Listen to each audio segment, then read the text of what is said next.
Hi, I'm Mike Rizzo. And I'm Michelle Rizzo. And this is Northwest Brew Talk.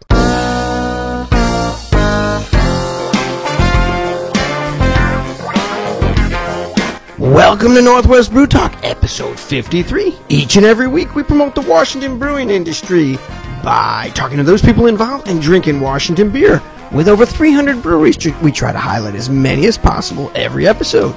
If you're new to the show, we suggest you check out our back catalog with some great interviews and lots of Washington beer. This week, we have special in-studio guests Brandon and Melina, our brew news, and local music from Unbiblical Chords. If you have any comments or questions, send us an email to nwbrewtalk@gmail.com. We are on Twitter at nwbrewtalk and on Facebook at facebook.com/nwbrewtalk. If you like the show and want to support us, why not become a patron? With a donation, we offer everything from guest hosting the show to a copy of our upcoming book, Washington Beer. Head over to nwbrewtalk.com for more details. And to start the show, let's open our first beer. All right, our first beer before we start. Actually, let's say hi to our guests. How are you doing tonight, Brandon and Melina? Doing well. How are you? Doing good. Doing pretty darn good. Okay, so we're gonna a little later we'll do the full interview and we'll talk about what you guys do in the or have done in the brewing industry. But we're gonna have some beer and we'll talk about the beers as we do that. Great. Sounds good.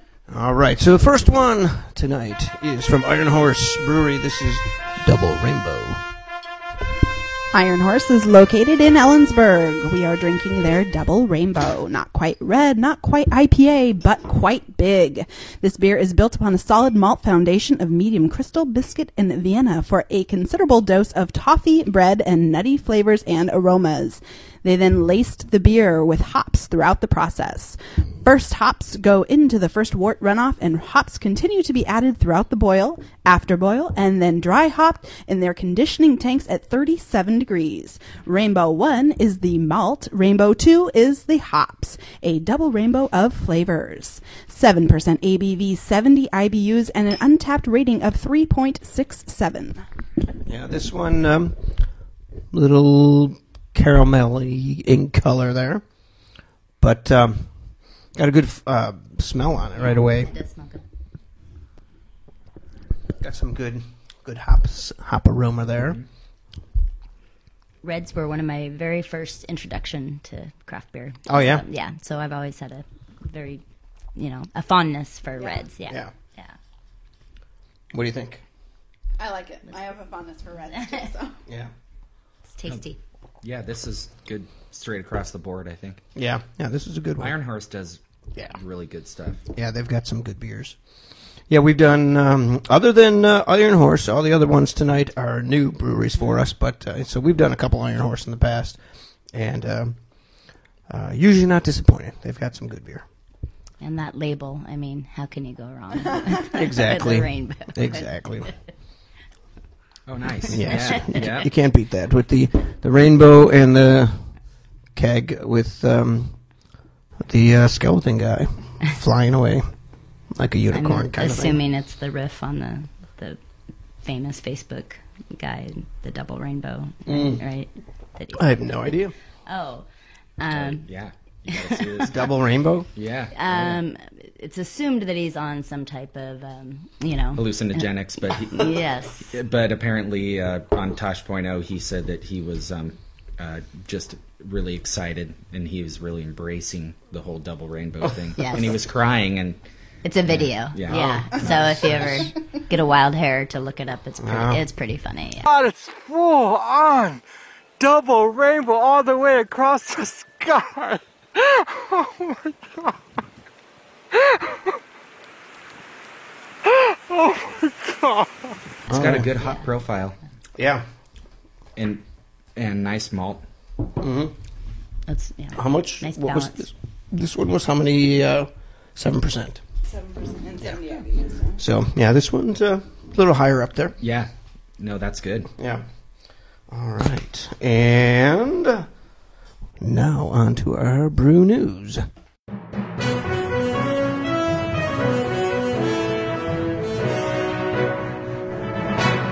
Topping this week's news, we have some some discouraging news from Spinnaker Bay Brewing in Seattle. Co-founder Janet Spindler has been diagnosed with non-Hodgkin's lymphoma. Because of this, she's not able to do the vital tasks associated with brewing. They started a GoFundMe account to raise $35,000 towards medical bills. If you're interested, visit GoFundMe.com and search Help Janet Beat Cancer. Best of luck to you, Janet. Cancer sucks. The Washington Beer Open House takes place on Saturday, February 20th. Sponsored by Washington Beer Commission, almost 100 breweries from across the state will be participating in the event, which runs from noon to 5. Events ranging from rare barrel tastings and new seasonal releases to savory food pairings, tours, swag, and more. Check out WashingtonBeer.com for a list of participating breweries. Breweries are constantly looking for enterprising ways to bring people in, from yoga, paints and pints, and science. On February 12th, the Pacific Science Center in Seattle will host Brewology, where 30 breweries and cideries will have beer samples as well as learn the science behind how beer is made. It may be sold out already, so check their site for details. Fortside Brewing in Vancouver has several news items this week. They have a new bar being constructed and will be starting tours of their brewery on Sundays. They are also nominated for a Best of Clark County, so if you are interested, go and vote for them.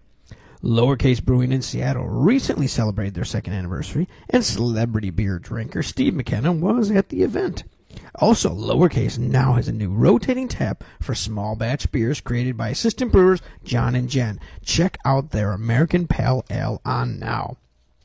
Rubens Brews in Seattle will be releasing their first 4-packs of the GABF Gold Medalist Goes in 12-ounce cans on February 20th during Washington Beer Open House. Also during the open house, Diamond Knot Brewing's Brew Pub at MLT teamed up with Salish Sea Brewing in Edmonds, Lazy Boy Brewing in Everett, and Scuttlebutt Brewing in Everett for the Snohomish County Brewery Trail Booty Bucket Raffle. You need to have your raffle card stamped by all 4 breweries in order to be entered into the raffle for all kinds of swag. You can pick up a Booty Bucket Raffle stamp at any of the 4 participating breweries, and when it's full, just leave it at the last brewery. The 14th annual Hops and Props takes place at the Museum of Flight on February 27th and is sold out.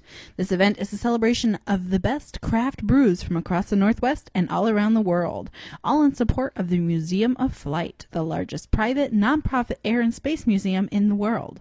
On Saturday, March 5th, No Lie Brewhouse will be hosting the first Get Lucky Small Batch Festival from 12 p.m. to 4. 6 unique infused and barrel-aged beers will be featured to give everyone a taste of what's to come at No Lie's annual No Boundaries on the River Small Batch in spring. Tickets are $15 and only 250 are available, so get yours now. Browers Cafe in Seattle will have its 14th annual Hard Liver Barley Wine Festival on Saturday, February 27th. This is a celebration of the amazing style of beer with over 50 barley wine old ales on draft starting at 11 a.m. There's usually a line for this much anticipated event, so get there early. Bushnell Craft Brewing Company will be hosting its second anniversary party and pig roast on March 19th at the Bushnell Craft Tap Room in Redmond. By popular demand, they will have 2 of their special brews, the Hound, a mild English brown, and the Goon, their spring flowery brew. 2 of Washington's organic breweries will be collaborating on February 19th when Elliott Bay in Seattle and Aslan Brewing in Bellingham team up to brew a light hoppy spring ale at Aslan's Brewery, which will probably be available sometime in March. And lastly, Hal's Ales in Seattle is releasing 6-pack cans of Hal's Kolsch, a GABF gold medal winning beer, this month. Also, according to Hal's lore, founder Mike Hale reintroduced real ale in the 1980s. Together with Don Younger in Portland, they tracked down a used hand pump beer engine and served the first cask-conditioned beer in memory, Hal's Special Bitter. And that is where these cask festivals all come from. And that, this week, is the Brew News.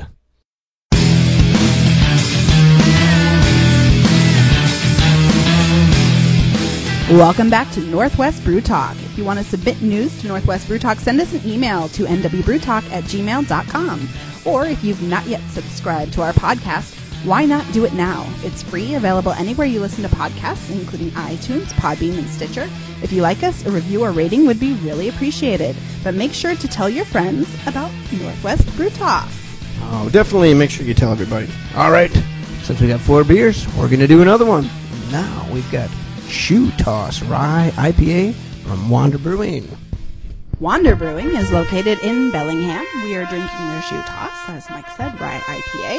Over 50 pounds of hops go into each batch of this golden orange-colored rye IPA, creating a big citrusy treat. The addition of rye adds complexity to the flavor, including a crisp spiciness on the palate. Hops include Washington-grown citrus, Centennial, Summit, and a healthy late kettle addition and dry hop of whole cone autumnum. 7% ABV, 109 IBUs, and an untapped rating of 3.72. Okay, this one sounds, okay, this one's pretty light in color. Yep. It's a Filtered. a rye IPA though, right? Yes. Oh, whoa. Yeah. What were the hops again? A bunch of hops, right? 100 and Yeah. something IBUs, right? 109 IBUs. Hops include Good job. citrus, Centennial, Summit, Centennial. and autumnum. Autumnum. I'm not familiar with that one, but yeah. Actually, doesn't taste as bitter as the IBUs say it is. No. Yeah, it doesn't. No. Sometimes when they're really high, you expect Yeah. you expect a ton of the bitterness. The hop bomb at the end, yeah. Yeah, it's not bad at all. And it's not too rye-esque. Yeah. It's another good beer. Wander, their Baltic Porter is one of my favorite porters. It's Oh, yeah? delicious, yeah. I don't Very I don't think you've tried that one, have you? No. No. Yeah. Are you a porter fan? I am a porter Oh, fan. you should definitely try it. Okay, yeah. A little bit chocolatey, but very full-bodied. Yeah, it's really, really good. I'll have to try that then. Very cool. All right, now we're going to talk to Brandon and Melina. So, Brandon, Yes, sir. you previously worked in the brewing industry, right? Yes, sir. So, why don't you give us a little background on what you were doing? I worked for 5 years at the LaConner Brewing Company, and 3 years under Arlen Harris, who was a staple in the brewing industry for quite a while, a good 10 years, and he made some amazing beers. They won a bunch of awards. Arlen's total mentor to me. I think eventually he went to being a lobbyist now. Oh, okay. I don't know exactly what he's doing, but It's a little less strenuous, maybe. yeah, a little exactly. Yeah, and our IPA there was I believe is renowned, and it was super hoppy when it was pretty much Boundary Bay and LaConner were more the hoppiest IPAs out there at that point. Oh, okay. And yeah, it was wonderful. And then he left and went to Rogue, and I took over for him, and I brewed for a little over a year and a half as the head brewer, and I just tried to keep his beers as true to form as he left them. And then from there I went to Scuttlebutt, and I was the assistant brewer there for about a year, and then I figured I probably need some benefits and things like that. What? Yeah, come on. Yeah, and it's really hard on your body, and not a lot of people think that it is, and but they think it's just going to be fun and games to brew, Yeah. and there's a lot of physical stuff that goes into it. Oh, definitely. And yeah, but it's still my favorite job I've ever had. But now I work in the medical industry, and I have benefits and things like that, which are really good. Yeah. As you get older. Yeah, those are important things. Yeah. Yeah. But how did you get started in brewing? Well, they need an assistant brewer and a keg cleaner and so on and so forth. Basically, when you start, you just start cleaning everything. Which Yeah, is 'cause an important cleaning part of It's 80% of the job. Yeah. Basically, I mean, everything needs to be, immaculate to make good beer. Mm-hmm. And so started out cleaning kegs, so on and so forth, and then a couple years into it, I was, allowed to start I was mashing in every day. But then I started to actually be able to, put my hands into it as well, and be a little creative here and there, and that was awesome. So yeah, Who and actually told you about the job? oh, and then of course bottling too. Oh, yeah. Anybody who's an assistant brewer knows about bottling. If you're gonna bottle, kegging is one thing, but then you got to get your product out in other ways. So Right. yeah. Yeah, there's a lot of different ways with all the breweries, just in Washington alone. Yeah. I mean, that's why 3 of tonight's we have bottled. One of them we have a growler, but a lot of them are bottling or canning just because they want to get their product into other people's hands. Yeah, exactly. It's more promotion almost, I think. Mm-hmm. Because your kegs can be out there and people can taste it, but you can't get into different areas. Yeah. Unless you have bottles that people can see Mm-hmm. when they're not going to the pubs. Yeah, exactly. So I think it's wonderful. Yeah, it's interesting because there's I might have been Peter that from Populux when we were talking to him. I mean, it's a business, and a lot of people, they're home brewers and they just want to start this business, and they don't realize how much work it is. It goes into it. And the marketing, and it's the amazing. bottling, and the sales, and delivering. And it's so much that I think a lot of people don't realize how much work it really is. Yeah, and the money, and especially bottling, so much money goes into bottling. You got to have a bunch of money up front just to be able to get the bottles, and and the licenses and so on and so forth, to get out there. I think homebrewers that go into it, there's always this amazing. You think it's going to be some lucrative thing right away, and it's Glamorous. glamorous, and yeah. So you really need to. A lot of them, get a reality check. Oh yeah. Yeah. Well, I think you're right. I think that's part of it. Well, it's like, hey, I own a brewery. Yeah. It's a cool thing to It's say. the coolest. For Yeah. sure. Yeah, but if I was reading something from one of the columnists in Seattle who said that there was a brewery that contacted him and said, hey, I do okay. I sell my beer, but, nobody's beating the doors down to come here. I've got regular customers. Yeah. And he's like, well, what are you doing that's different? What are the breweries in Seattle or in the state doing that are different? Yeah. Probably, and he didn't mention any names, but I'm guessing like a Black Raven and a Holy Mountain and Reuben's Brews, ones that people actually wait in line to get new beers from. Yeah. That they're always doing something different and trying to take it further. And I think that's that guy didn't want to do that, and that's why he's got a brewery that's making probably decent beer, but he's probably never going to take it any further. And also, like you said, something that's a little bit different, being organic. Too, that's becoming a huge focus too. Yeah. And also gluten free. And gluten free. Yep. Yeah, that's a huge aspect of it too. But yeah, between the packaging and like you said, Stone is a great example of doing that very early on in the marketing, and it worked. Plus having good beer. But yeah. Well, that's why we interviewed Hilliard's a while back, and that was their thing from day one. They canned. They said, we're canning our beer from day one. It's going to be about canning, less about the kegs. Yeah. We want to get it into the stores and people's hands, and everybody's got a different idea, but they obviously had some business sense before they started. Well, and then like Dale's Pale Ale, went huge because they were one of the first canners of good microbrew, and I think canning is more sustainable as far as recyclability, but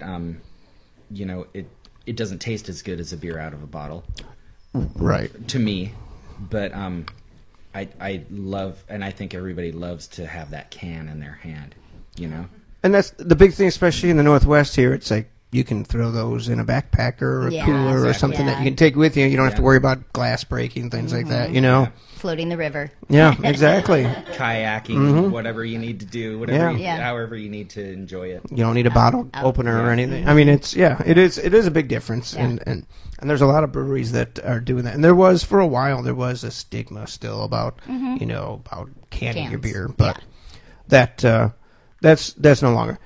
And I know you think that the flavor is different, but they've said that it used to. It's possible that it used to be, but I think and we've noticed too that if you put it in if you take it out of the can, Yeah. the flavor is completely different. If you drink it from the can, then I think you do get a different flavor.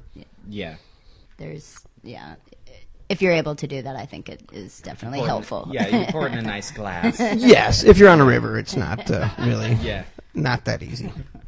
But so you are beer and wine buyer where you work, right? Yes, I So- enjoy it. Yeah. So how does that go? What do you do? Sometimes it's really overwhelming because there are so many wonderful breweries.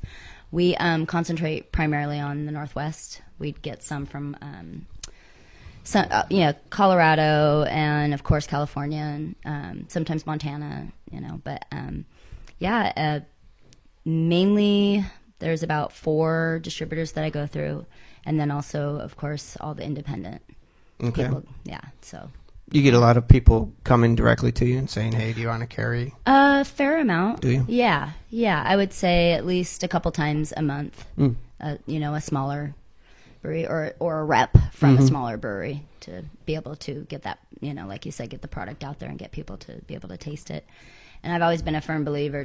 I just say yes, put a keg on, and let the people decide. Oh yeah. Yeah. Okay. Well, I very, very rarely taste it first and say, oh, this is, because my palate isn't going to, be for everybody's palate. So I exactly. just put it on and let people decide. Okay, man. That's Yeah. fair. Yeah. Usually works pretty well. Yeah. Yeah. And that's the one thing. We met Mike Hale from Hale's Ales. Yeah. Great guy, obviously Yeah. a pioneer. And his big thing is as close to home. You drink the beer that's the freshest, that's closest to you. Yeah. He's really big about local beer. Local. Yeah. Yeah. And we talked about the rotating tap handles, which is a Yeah. big deal in Washington. Yes. And he said, he goes, I'd rather be in that rotation than not be in the rotation. Maybe you're 23, but it'll come back around to you again. Exactly. Yeah. Do you have a lot of that? I actually, it's funny because Hales is one of the their cream ale, the nitro cream ale, it's a staple. Oh, really? It comes pretty regular. We have 2 nitro taps, and not every brewery makes nitro, for beer. So because they do such a good job, he is consistently Nice. on there. But yeah, everything rotates. 99% of it. Boundary Bay has been a supporter of ours, and they are just a great brewery to work with. So we like to keep pretty consistently their IPA on. And Mike from Farmstrong has done a lot of work and known the owner for many years, so we like to support him as well. And once again, keeping it local. Sure. But everything else, like out of the 20 taps, 19 rotate all the time. Okay. Yeah, with ciders as well. Oh, yeah. Which is another huge thing. Oh, yeah. The Ciders are coming up. have blown up. It used Yeah. to be people just thought of the sickly sweet stuff, and now it's there's barrel aged with tequila, and there's everything. So yeah. Yeah, in fact, might be this weekend is a cider conference or something going on too. Really? Yeah. Yeah. But we've only done one cider, but There's some delicious ones out there. Yeah. We used to carry 1 tap primarily for ciders, and now we carry 2 plus some bottles. So it's Yeah. popular. It's very popular. Yeah, Yeah, it's Yeah, interesting. they're getting way more diverse. definitely. Yeah. You can pour yourself some more of that beer if you want more. Okay. Yeah, if you want either one of them, pour it. Go ahead. Have some of that. I kind of like this rye. Did you? They're both really tasty. Yeah, I that like one. how they put it on. It's kind of Sideways. crooked. I wasn't expecting to like either of those very much, but No. Well, I thought this was going to be more kind of imperial-like. Oh, gotcha. I'm not a big fan. Yeah. of Imperials. Neither am I. I love a good. Well, I love pretty much all styles. I love Belgians, Okay. but of course that's not Northwest. No, but But there is great Belgians that are made, and like Elysian has amazing Belgian. A lot of people are kind of branching out into that. Or Well, a lot of Tin Dog down in South Seattle, that's what they do, is they do all Belgians. really, Yeah. really. We went down there. They got a little tap room and we tried, I think, 4 different ones, all good beers. And it's a husband and wife, and they both brew. And she's the experimenter. She's like doing tea beers and some different things. Yeah. Neat. Yeah. Infusions. Mm-hmm. Yeah. Yeah, so it's pretty neat, and it was good beer too. Very cool. Where do you stand on fruit beers? This is funny. Back a few years back when I was doing these walking tours, and we had beer at the end. It was a beer related tour, and at the end we had a rep from Brooklyn Brewery in. Oh yeah, And somebody Stellar Brewery. asked her about beer and fruit, and she's like, "Fruit and beer do not go together. Go together. They don't do that." Me, I don't care. We actually had No, there's some infusions that are really good. we had a blueberry beer that was really good. Yeah. Huckleberry Pucker from Paradise Creek is I really have good. heard of that one. I Yeah, like that one. That was really good. One of the brews that really got me into. Okay, back in the day when I started drinking, Northwest brews. The first one that I absolutely loved was the Ballard Bitter by Red Hook. Mm-hmm. That was, to me, like, it still stands out in my mind as like the best beer ever. But then I read I read online. Like, it's like 2 out of 5 stars. Like, people, but and then there was like, then it's not totally Northwest, but Sierra Nevada Pale Ale. I remember drinking that, and it was blowing my mind up. Like, my taste buds were like, what is this? Mm-hmm. From going to, like, when I just turned 21 or whatever, maybe a little bit before. What? No, I didn't say that. But from Miller Genuine Draft, that was like the coolest. It was draft. Oh yeah, yeah. And from going from there to like Sierra Nevada, it was just amazing. Just an explosion. And that started me on loving. And so as far as infused beers, there was a Grants. There was a Red Hook Starbucks coffee beer. Oh, what? This is like 92, and that was. I used to, have a 22 every few nights and just take it all in. Like, this is so amazing. And Starbucks, was putting their coffee into it. Yeah. And Didn't you used to love one of Grant's, like the what did they have? The apricot way back when? no, it was Thomas Kemper did all sorts Yeah. of blueberries Yeah. and different That's things right. like that, as far as I remember. Yeah. And there was like a honey beer too, I believe. There was a honey beer. One of the places so, I worked carried that. When you go from drinking yellow beer, what they call it, Right. you kind of have to. Some people go from yellow beers to like sweet things, or some people like malty things, which is kind of sweet in a sense too. And that kind of got me into loving, the beers we have nowadays, and then working up to immense, IPAs and crazy IBUs and and Belgians. Of course, Belgian is another sweet thing, but then it's also the flavor profile is off the board. Like, the amazing amount of different things that you taste when you taste a Belgian. Mm-hmm. There's like 20 different things that your mouth just goes, oh my God, what is this? And that's another thing that I love about the wild fermentation, although what's in the air. Yeah. It's crazy. Sours. There's a lot. I of... love sours. Yeah. Yeah. Yeah, it's Me too. that's the one thing about a lot of the breweries that are coming around are kind of the same. And then you get once in a while you get something different, like Right. you get Ghost Fish, which is all gluten free. or you get. I mean, Chuckanut has amazing beer, and he brews his beer right to style, and it's primarily It's- German They've- style. Yep, and They've it's won super awards clean. for their lagers. Yeah. Very Yeah. clean. You know, when you imagine, when you look at the label or you look at the name of it, that's exactly what you're going to get. And it's true Yeah. to style. And that's why they've got a rack of awards. Yeah. They got a Exactly. ton of medals because they brew it, that way. Yeah. And it's interesting. We've talked to a lot of brewers, and to some of them, I mean, you were talking about awards earlier. Some of them, it's I don't have time to do Yeah. that, or it costs money It does to, cost money. Yeah. you It's a know, lot of and work it's to just too be in much work. competitions, Yeah. Or I don't care because my customers are buying my beer, so it doesn't matter Yeah. if if it's to style or whatever it is. But to some of them, to Pike, to Chuckanut, and to a lot of them, Holy Staples. Mountain, a lot of them, Yeah. it's important to get awards. Well, like Pike, staple. Yeah, The earlier they set the tone for how something is supposed to taste. And yeah, so Their 5X stout is wonderful. Oh yeah. That's a favorite. Yeah, that's a good one. that's one of the Yeah. earliest ones Yeah. too. Yeah.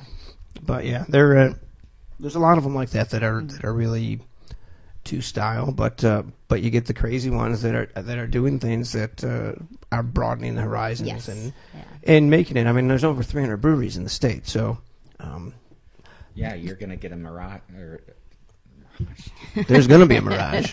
Keep drinking. if you keep drinking, it's gonna be a Mirage. It's gonna be a double myriad, rainbow. a myriad of flavors Oh, and yeah. tastes. Yeah, and it seemed there for a while that people were trying to over hop. Just Yeah, just there to get was- a reaction yeah, and or there was that whatever trend. But I think now people are trying to make it more just clean. The session IPAs are Yeah. the most requested beers. Oh, really? Now, yeah, just because you still get that hop profile taste, but you don't. The alcohol, you can have a few. You Right. can have Yeah. a session. Yeah. Yeah. Yeah. Yeah, that's what a lot of them talk about. That the end of a cold. Like I think one of the cleanest, like straight up IPAs is Good Life. The Descender IPA, just like it's straight across the board. I mean, it's not too hoppy. The flavor profile is amazing. Just not too malty. Some folks either over hop and under malt, or the opposite. And I think they've got it definitely down. Firestone, another one. Fremont, but but you can and everyone has different taste, but yet they're, to me, all pretty stellar. There's a bunch of good IPAs out Yeah. now. Yeah. It's very hard to order, believe me. Yeah, I bet. And at her place, like, how many IPAs do you have? At all times, we at least have 5-ish. Yeah. And so you're like, oh, which Right, one? yeah, yeah. Yay, because a lot of folks are going more hoppy these days. Everybody's kind of conditioned now. That's like, oh, wow, I like this. And then there's your malt people, of course, but thank God that there's so many different varieties these days. Yeah, it's well, years ago, So many different companies you can pick from. 100 years ago, breweries were, they were the local tavern. It was the brewery, and that's where people would go in and have a drink. And that's what I think, especially with a lot of the smaller ones and in the smaller towns, that's what they could be. Yeah. And survive that way. Yeah. They don't have to, sell thousands of kegs. Exactly. Because they can supply their local people and stay in business. But Your neighborhood. exactly, but it still has to be good beer. Yeah. I think if it's not good beer, eventually these numbers are going to change. The number of breweries, because people are going to start realizing that there's some of them are better than others, and some of them will drop off. Have you been able, with your book and stuff, been able to taste any of those old recipes like as far as like what they were like in 1880 or whatever. Like, you know, like I was reading the book, and like, so there's, you know, Joe whatever. You know, there's so many, and like, and it's like he begat so and so, and they, you know, and then across the street, and then they had this, and like, did they ever talk about like this was a better beer, this tasted like this, or any of that stuff? Well, there were certain beers that we don't. I mean, I don't know if they were better or, you know, they touted themselves as being better.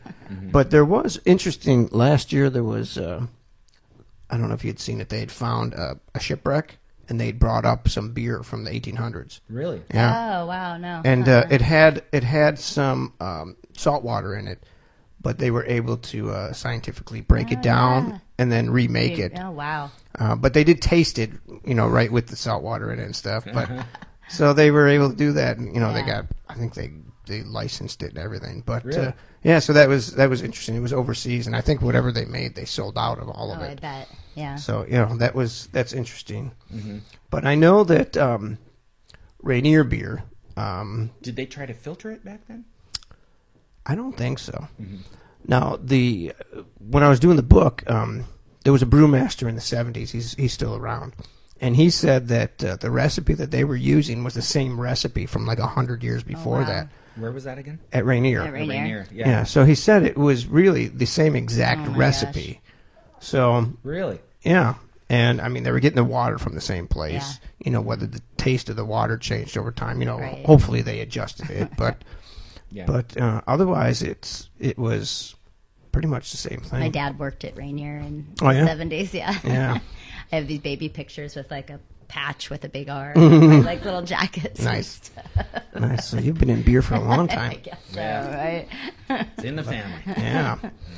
But yeah, so you know, I guess some of it never really changed.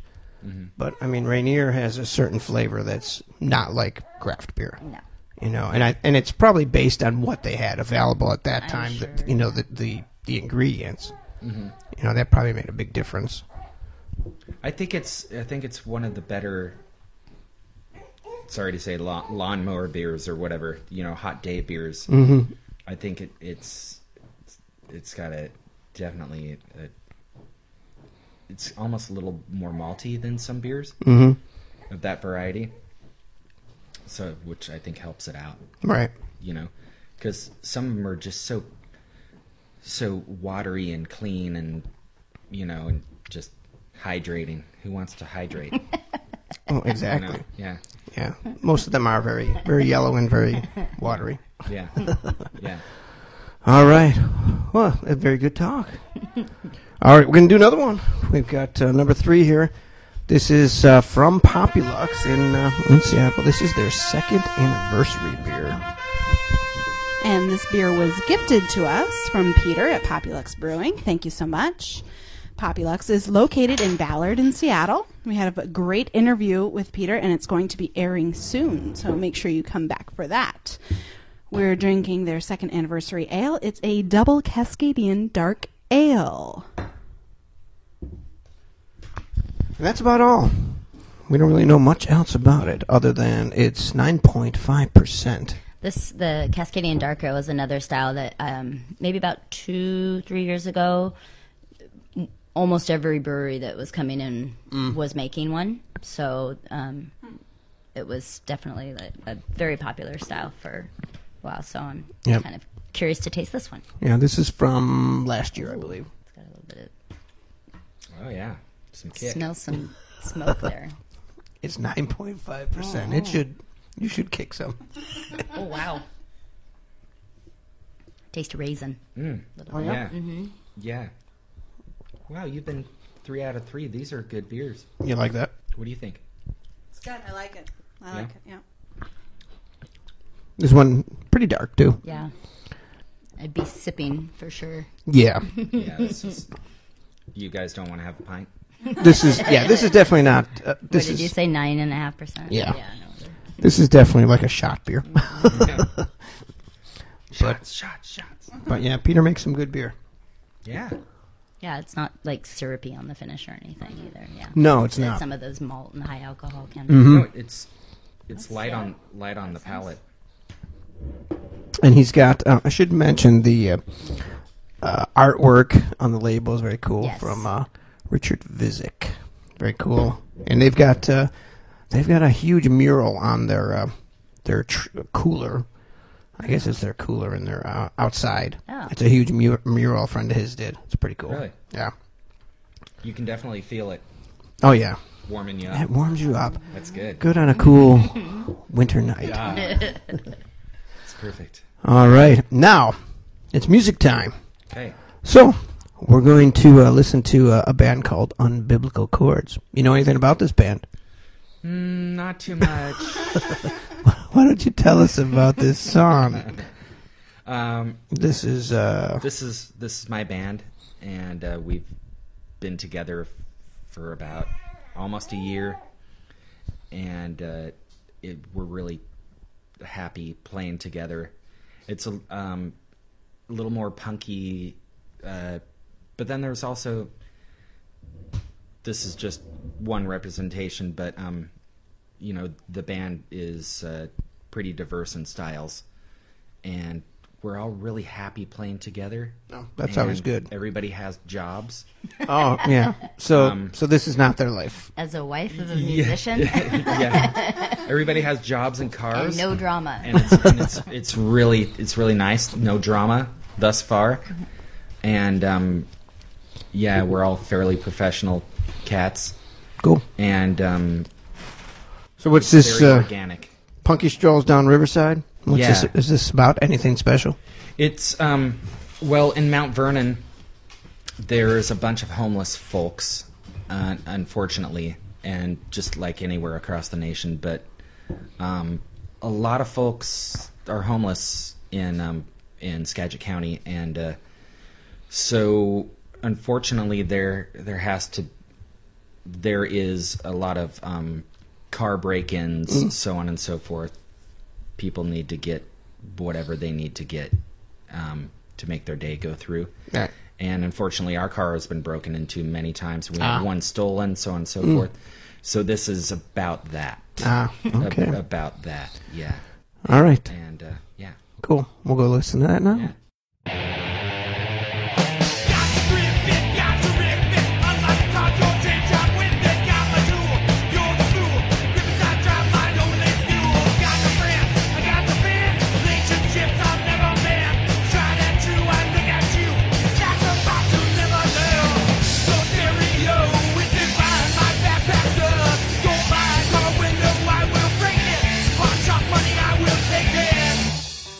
Don't tell me about crime.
That was Punky Strolls Down Riverside by Umbilical Chords. You can check them out at umbilicalchords.bandcamp.com. If you want to have your music played on Northwest Brew Talk, contact us today. All right, time for our final beer of the day. This time we have Naughty Jim from Whiskey Ridge Brewing. Whiskey Ridge Brewing is located in Arlington. We are drinking, like Mike said, their Naughty Jim Dry Irish Stout. Extra dark in color with hoppy coffee nuances, this wonderfully creamy dry Irish Stout is full of flavor and low on potency. It's time to be naughty. Get your Irish on and enjoy a few pints with friends. 4% ABV and an untapped rating of 3.48. And I missed some of the glasses, but this is a growler. We stopped by Whiskey Ridge in Arlington. I'm in that area every day, so figured I'd stop by one day. Very nice. Is it where in Arlington? Right in downtown Arlington, right off of the main road. Apparently, it's road trip time for a few places. Yeah, there's a few in Arlington. A little bit light. Yeah, it's not a thick. It's only 4%, so it is. It's a light. And with based on the description, I thought there would be a little more whiskey in it. There is some flavor there. You can taste in the end. A session stout. It kind of is a session stout. Yeah, I think you can sit and drink 4 or 5 of these. All right. Let's do it.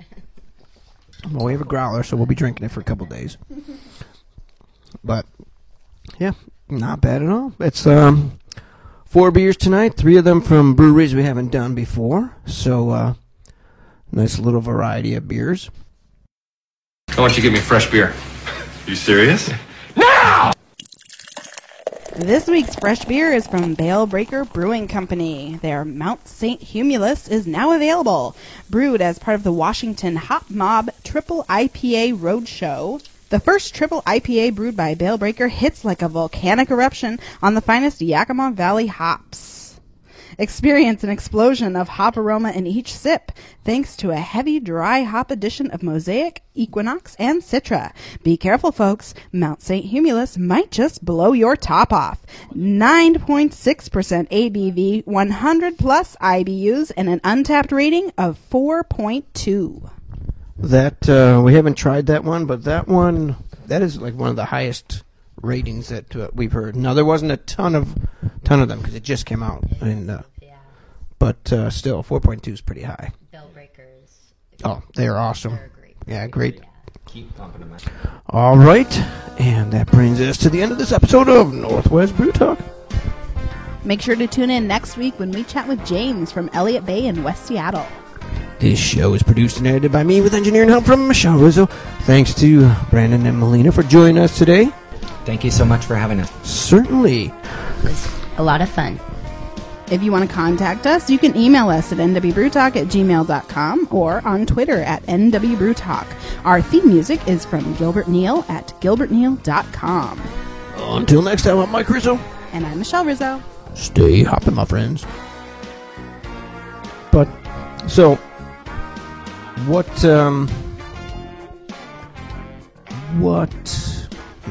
okay, gotta think of another question. Yeah, don't say anything.